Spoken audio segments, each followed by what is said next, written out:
On April 27, 1865, the steamboat Sultana explodes on the Mississippi River near Memphis. The Sultana was first launched from Cincinnati in 1863. The boat was 260 feet long and had an official capacity of 376 passengers and crew. It was used extensively during the American Civil War to carry troops and supplies along the lower Mississippi. On April 25, 1865, the Sultana left New Orleans with about 100 passengers on board. It stopped at Vicksburg, Mississippi, where the ship's boilerman advised the captain of a leaky boiler that needed a major repair.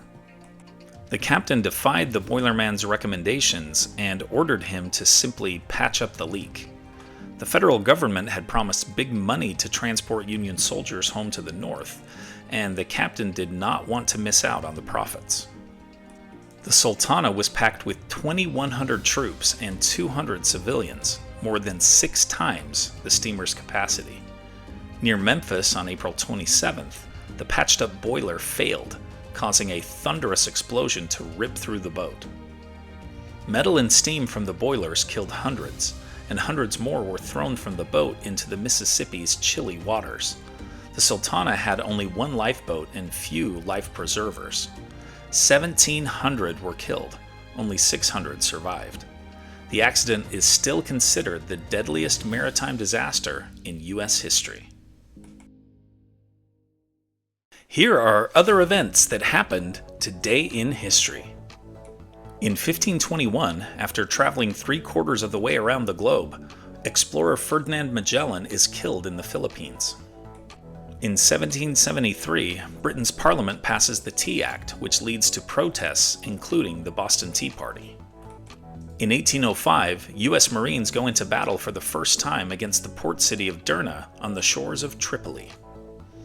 In 1848, 54 years after its first attempt to do so, France permanently abolishes slavery in all of its colonies. In 1956, world heavyweight boxing champion Rocky Marciano retires at age 31 with a perfect record.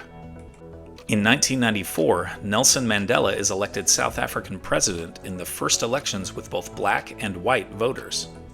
In 2006, construction begins on One World Trade Center, located near the former site of the Twin Towers.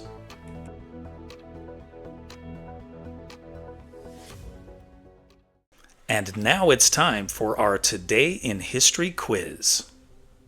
Who was the command module pilot for the Apollo 11 mission, which landed the first humans on the moon in 1969? Buzz Aldrin, Michael Collins, Gene Kranz, or Neil Armstrong? Think you know the answer? Drop your guesses in the comments below. Find out if you're right next time on Today in History.